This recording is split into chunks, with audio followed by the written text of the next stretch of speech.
नमस्कार, India news पर आपका स्वागत है। मैं हूं अनिल ठाकुर। हिमाचल सरकार और कांग्रेस संगठन में सियासी महाभारत शुरू हो गई है।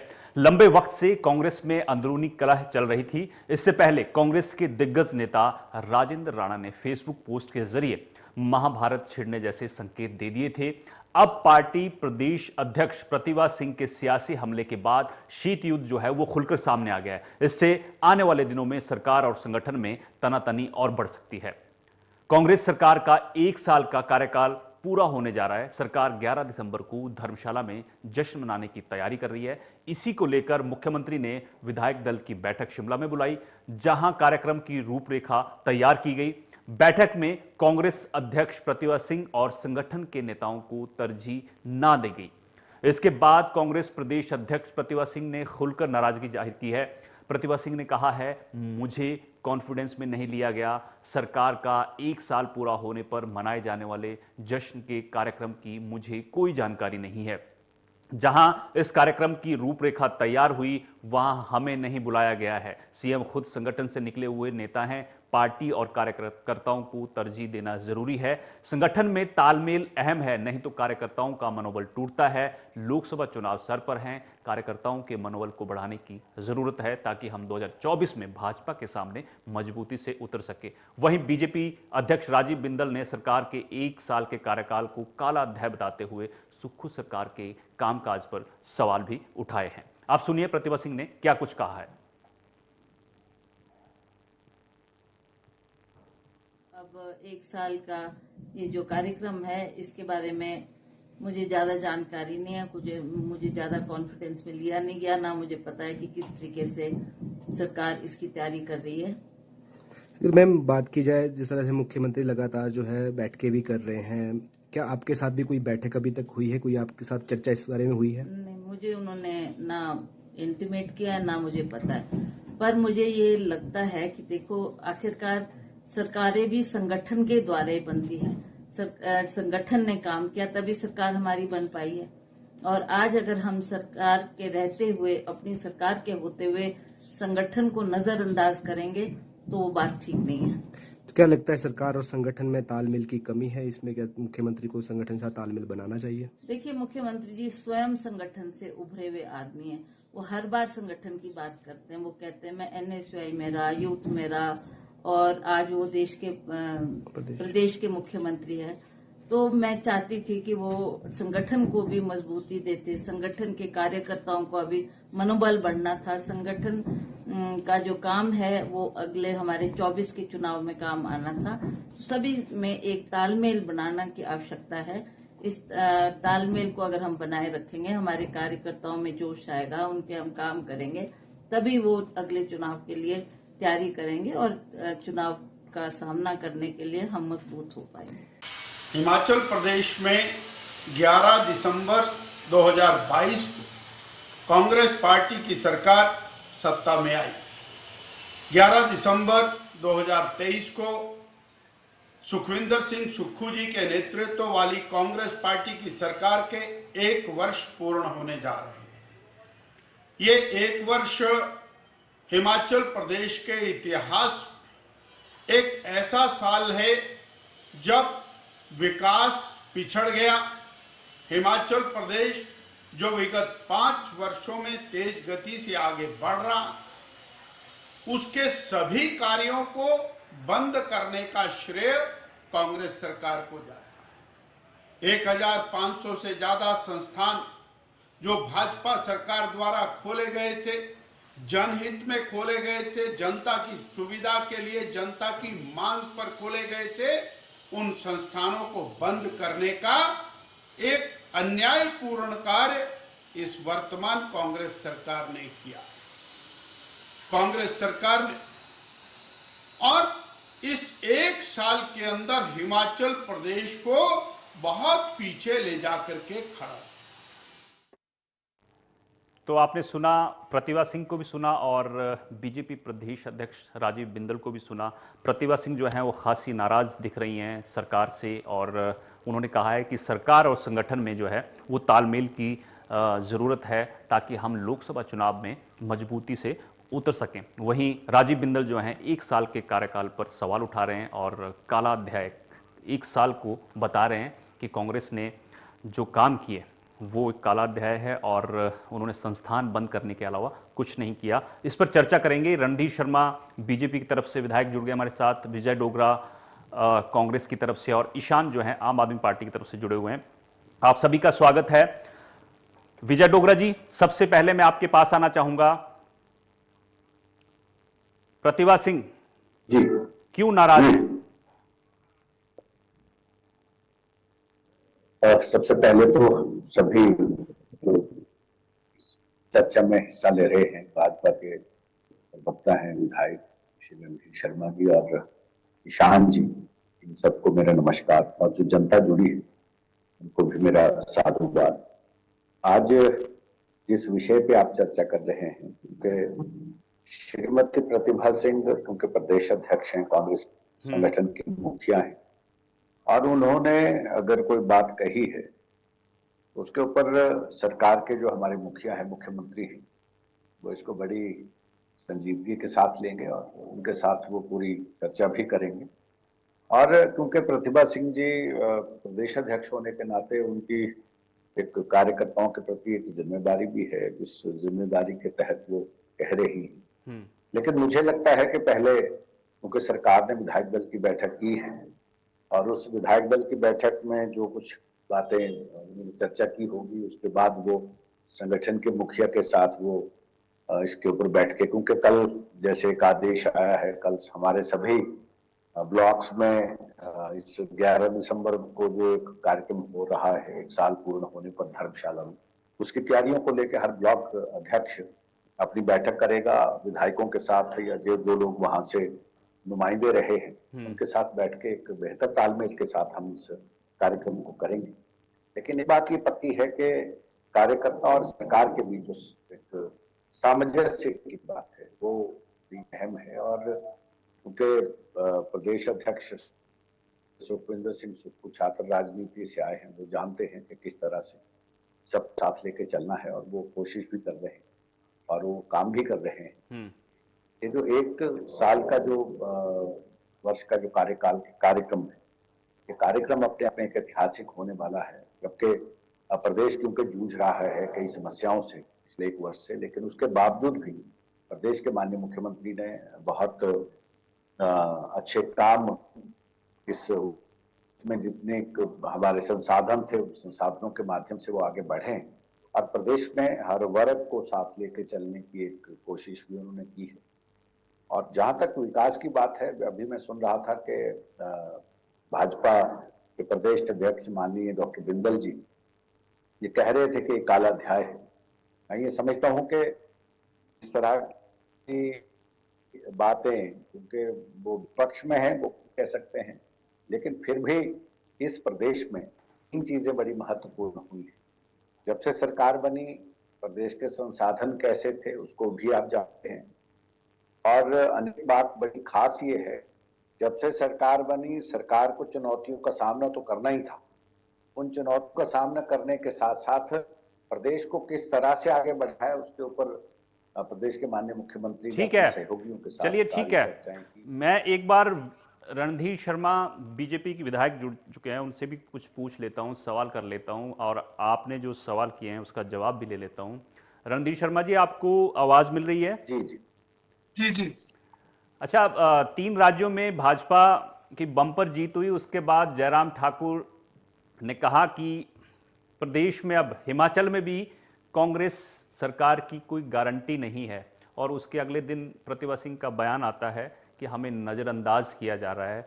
भाजपा कहीं ऑपरेशन लोटस की तैयारी में तो नहीं है हिमाचल में?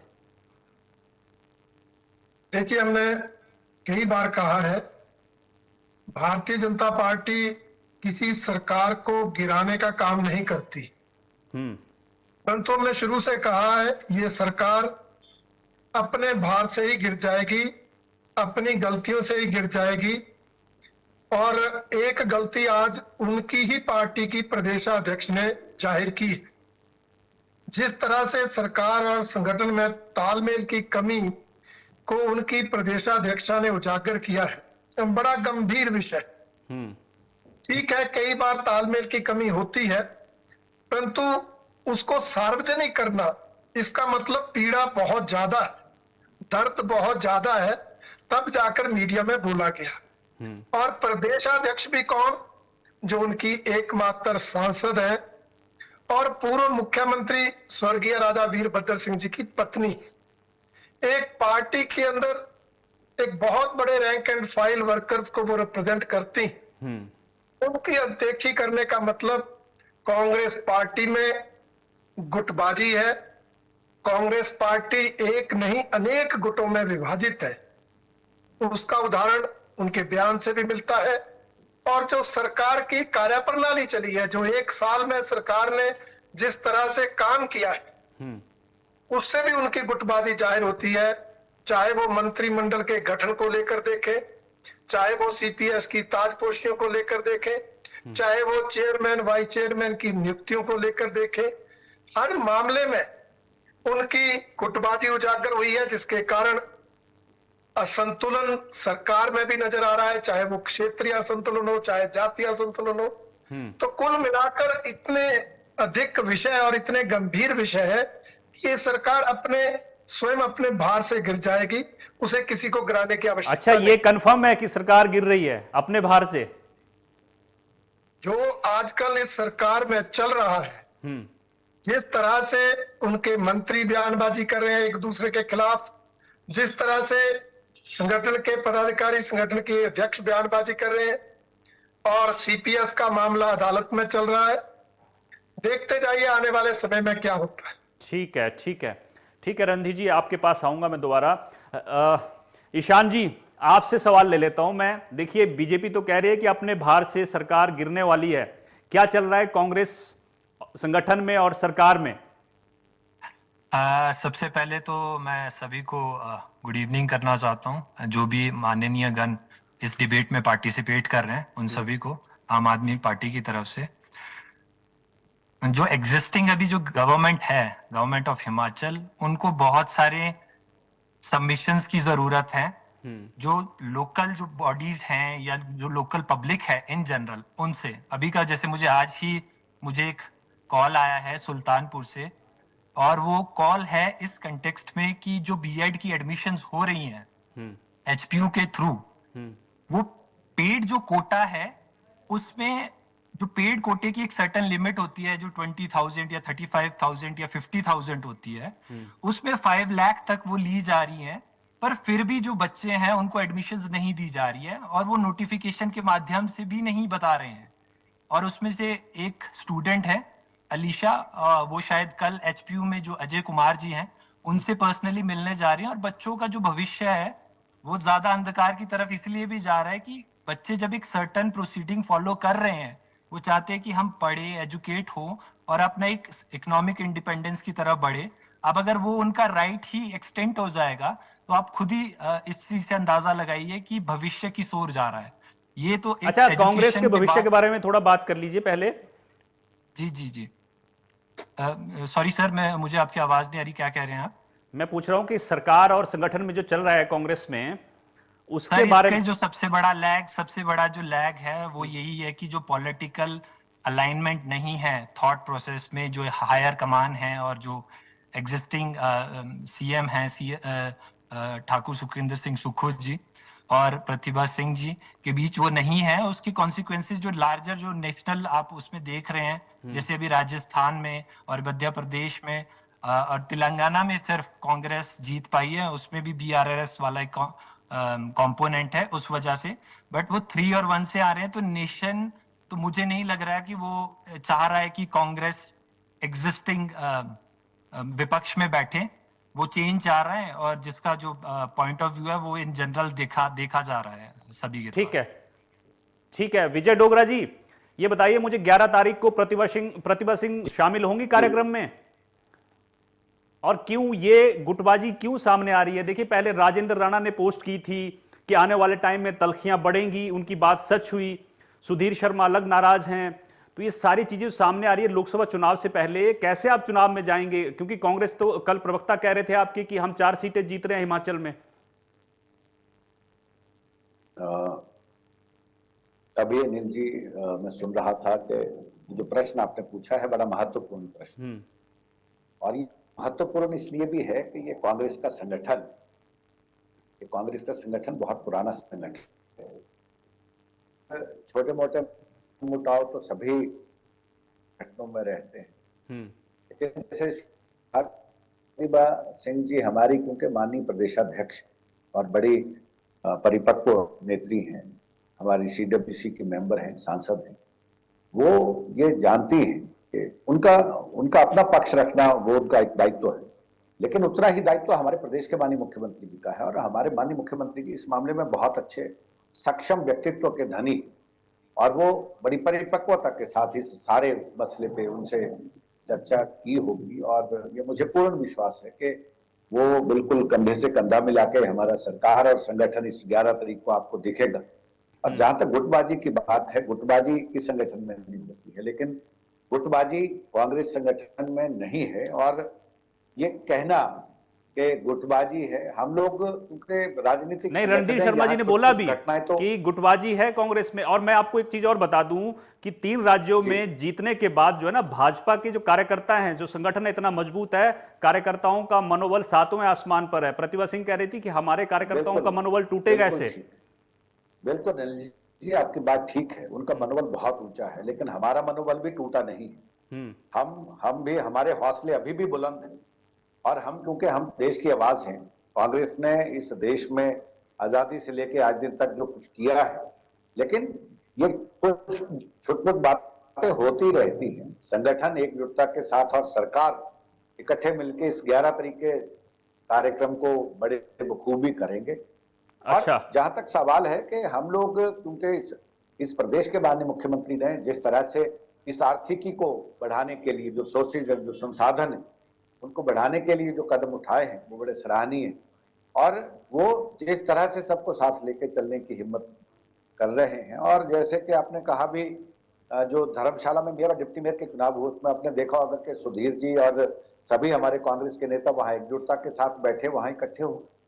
ये छोटी छोटी बातें हैं, लेकिन अब आने वाला समय जो है इसमें क्योंकि कांग्रेस बड़ी मजबूती के साथ उभर के सामने आएगी, और हमारा मनोबल नहीं टूटा है। गुटबाजी से मना कर रहे हैं लेकिन विजय डोगरा जी, लेकिन प्रदेशाध्यक्ष ने जो बात कही है, हाँ, उसको प्रदेश के माननीय मुख्यमंत्री क्योंकि स्वयं संगठन से निकले हैं, जैसे श्रीमती प्रतिभा सिंह जी ने कहा, वो बिल्कुल इसमें एक सामंजस्य बिठा के इस कड़ी को आगे बढ़ाएंगे। और ऐसा नहीं है, ठीक है, चिंतन और मंथन की जरूरत है, मान सम्मान, हाँ, वाद संवाद होता रहना चाहिए। मैं रणधीर शर्मा जी से जवाब ले लेता हूं एक बार। शर्मा जी, देखिए, गुटबाजी से तो इनकार कर रहे हैं कांग्रेस प्रवक्ता, और दूसरी बात, आप बिलासपुर से आते हैं, आपके यहां से कांग्रेस हमीरपुर संसदीय सीट से एक मंत्री जिनका नाम आया था राजेश धर्मानी, ऐसा तो नहीं है कि बीजेपी के किले को सेंधना चाह रही है कांग्रेस? क्योंकि सुक्खू खुद आते हैं, डिप्टी CM खुद आते हैं उस संसदीय सीट से, और एक रणनीति के साथ भी कांग्रेस चल रही है। हमीरपुर संसदीय सीट, मैं कल प्रवक्ता की से बात कर रहा था कांग्रेस के, वो दावा कर रहे थे कि चौथी सीट भी नहीं छोड़ेंगे हम, हमीरपुर सीट भी नहीं छोड़ेंगे हम। गुटबाजी नहीं है बिल्कुल, ये सब मना कर रहे हैं। देखिए, इनका धर्म यही है कि ये मना करे, परंतु आम जनमानस भी जानता है कि आज कांग्रेस पार्टी एक नहीं अनेक गुटों में विभाजित है। उप मुख्यमंत्री जी का अलग गुट है, मुख्यमंत्री जी का अलग गुट है, प्रदेशाध्यक्ष का अलग गुट है, कई विधायक नाराज होकर बैठे हैं। तो ये सब जानते हैं, जग जाहिर है, उस पर पर्दा जितना मर्जी डाले उसको छिपाया नहीं जा सकता।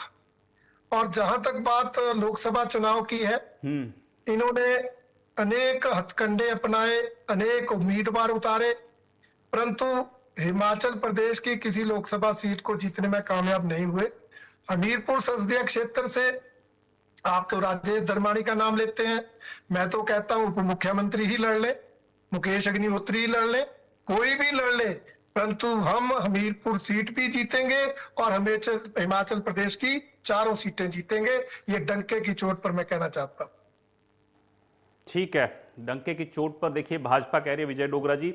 ईशान जी, गुटबाजी नहीं है कांग्रेस में, फिर आपसे पूछ रहा हूं कि जो गुटबाजी है वो है कांग्रेस में या नहीं? प्रतिभा सिंह, देखिए प्रतिभा सिंह और जो सुक्खू हैं, CM सुक्खू हैं, वो करीब 1 साल से उनके अंदर शीत युद्ध चल रहा है, सबने देखा है। दिल्ली के चक्कर लगातार प्रतिभा सिंह लगा रही हैं, लेकिन इसका साफ मतलब है कि कोई सुन नहीं रहा है। आज जो इनका कल बयान आया है उससे साफ हो गया है कि वो बड़ी पीड़ा में हैं।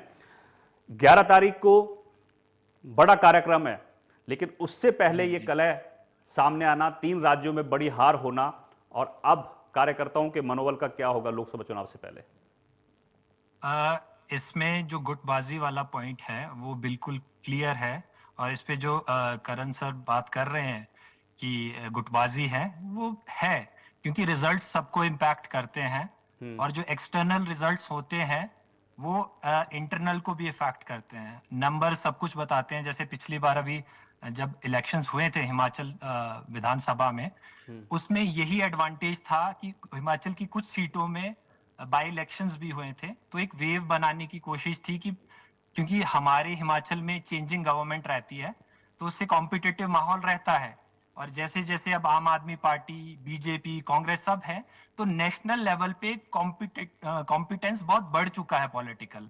अब मैं यूथ हूँ, मैं जुब्बल कोटखाई विधानसभा से आता हूँ, और जैसे जैसे मेरी तरह और भी यूथ पार्टिसिपेट करेंगे in general interest of nation building में, तो डेफिनेटली वो चीज समझेंगे। और उससे पहले पार्टिसिपेशन, जैसे स्ट्रॉन्ग पार्टिसिपेशन करने से हम सभी को, स्पेशली यूथ को मेरा मैसेज है कि अपनी पार्टिसिपेशन को स्ट्रॉन्ग रखें, इंटेलेक्चुअल लेवल हाई रखें, और रिजल्ट को फैक्टर इन करें। ठीक है डोगरा जी, ठीक है डोगरा जी, मैं आपसे फिर जानना चाह रहा हूं कि अपने भार से पार्टी सरकार जो है गिर जाएगी, इसका जवाब दे दीजिए। और ये रणधीर शर्मा आज नहीं कह रहे हैं, ये पिछले 6-7 महीने से जयराम ठाकुर कह रहे हैं, राजीव बिंदल कह रहे हैं कि सरकार की कोई गारंटी नहीं है हिमाचल में। और ये क्यों कह रहे हैं? कुछ ना कुछ इनको अंदर खाने की बात पता होगी, जवाब दे दीजिए। सवाल ये है कि अभी गुटबाजी की बात कर रहे थे कि उप मुख्यमंत्री और मुख्यमंत्री के बीच तालमेल नहीं। अभी शनिवार को ऊना में एक कार्यक्रम हुआ, उस कार्यक्रम में मुख्यमंत्री उप मुख्यमंत्री दोनों एक मंच पे थे और बड़ी साफ गोई के साथ कहा कि हम एकजुटता के साथ 4 की 4 सीटें हम जीतेंगे। और रही बात यह कि बाहर से गिरने वाली बात है, ये जितने मर्जी हथकंडे अपना लें, ये जनता द्वारा दिया गया मैंडेट है, और जो चुने हुए विधायक हमारे आए हैं वो बड़े सक्षम हैं, बड़े परिपक्व हैं। और रही बात यह कि अब क्योंकि विपक्ष का काम है कहना और हमारा काम है सुनना, जो अच्छी बात है हम विपक्ष की सुनेंगे, लेकिन सकारात्मक सोच के साथ आगे बढ़ने का जो कार्य है वो कांग्रेस करती है। और कांग्रेस ऐसा नहीं है, हम लोग ये छींटाकशी करें कि जितना जितना विरोध करेंगे उतने हम लोग और परिपक्वता के साथ आगे बढ़ेंगे। और कांग्रेस के जो कार्यकर्ता हैं, कांग्रेस के कार्यकर्ताओं को मनोबल तोड़ने की जरूरत नहीं है। हम लोगों हौसले के साथ हम आगे बढ़ेंगे। ठीक है। और जो 2024 का जो चुनाव है उसको भी हम लोग दमखम के साथ लड़ेंगे। लेकिन जो आज एक चर्चा का विषय पूरे देश में जो चला है, उस देश में अब लोग ये कह रहे हैं कि ईवीएम नहीं बैलेट पेपर पे चुनाव होना चाहिए। ये बहुत महत्वपूर्ण बात, आज एक विषय पूरे देश में चल पड़ा है। और हम ये कहना चाहते हैं कि भारतीय जनता पार्टी एक सकारात्मक सोच के साथ अच्छी विपक्ष की भूमिका निभाए। ठीक है, भाजपा से पूछ लेते हैं। रणधीर शर्मा जी, जरा चलते चलते बता दीजिए, कोई टच में तो नहीं है कोई मंत्री विधायक? देखिए, राजनीति में सभी टच में रहते हैं। हाँ। और राजनीति में सभी संभावनाएं बनी रहती हैं। देखिए, हिंट दे दिया है डोगरा साहब इन्होंने, सारी संभावनाएं बनी हुई हैं राजनीति में जी। और कांग्रेस के प्रवक्ता से यही लग रहा है कि कांग्रेस ने हार के बाद भी सबक नहीं सीखा। जब भी इनकी हार होती है, हार की कोई जिम्मेवारी नहीं लेता, समीक्षा नहीं करते, हार के कारणों पर नहीं जाते, आत्मचिंतन नहीं करते, और हार का ठीकरा ईवीएम पर फोड़ देते। और जब जीत जाते हैं तो अपनी पीठ थपथपा लेते हैं। ठीक है, यही काम अब फिर इन्होंने शुरू किया है, और ये ईवीएम को धोखा देते रहे। परंतु भारतीय जनता पार्टी अपनी रणनीति के हिसाब से काम करती रहेगी। आदरणीय प्रधानमंत्री नरेंद्र मोदी जी के नेतृत्व में जो अथाह विकास कार्य देश में हो रहे हैं, जिस तरह से आम आदमी के लिए जन कल्याणकारी नीतियां बनी हैं, और जिस तरह से देश का मान सम्मान दुनिया में बढ़ा है और हमारे आस्था के केंद्र विकसित हुए हैं, उनके आधार पर मैं कह सकता हूं कि पहले से भी ज्यादा सीटों के साथ इस बार फिर से केंद्र में भारतीय जनता पार्टी ठीक है की सर, सरकार। ठीक है रणधीर जी, ठीक है। तो यानी आपने सुन लिया, मेरे पास वक्त की कमी है, इसलिए मैं आपको शुक्रिया कहूंगा तीनों को, क्योंकि आप जुड़े, कीमती वक्त दिया। लेकिन सवाल यह है कि 1 साल का कार्यकाल हिमाचल सरकार पूरा करने जा रही है, उससे पहले प्रदेश अध्यक्ष प्रतिभा सिंह नाराज हैं और ये शीत युद्ध लंबे वक्त से चल रहा था। अब तल्खियां बढ़ रही हैं, चीजें सामने आ रही हैं, लेकिन लोकसभा चुनाव जो हैं वो सर पर हैं। बीजेपी कह रही है कि हम लोकसभा चुनाव में पहले से ज्यादा सीटें लेकर सामने आएंगे। तो फिलहाल मेरे साथ इतना ही, आप देखते रहिए न्यूज़। नमस्कार।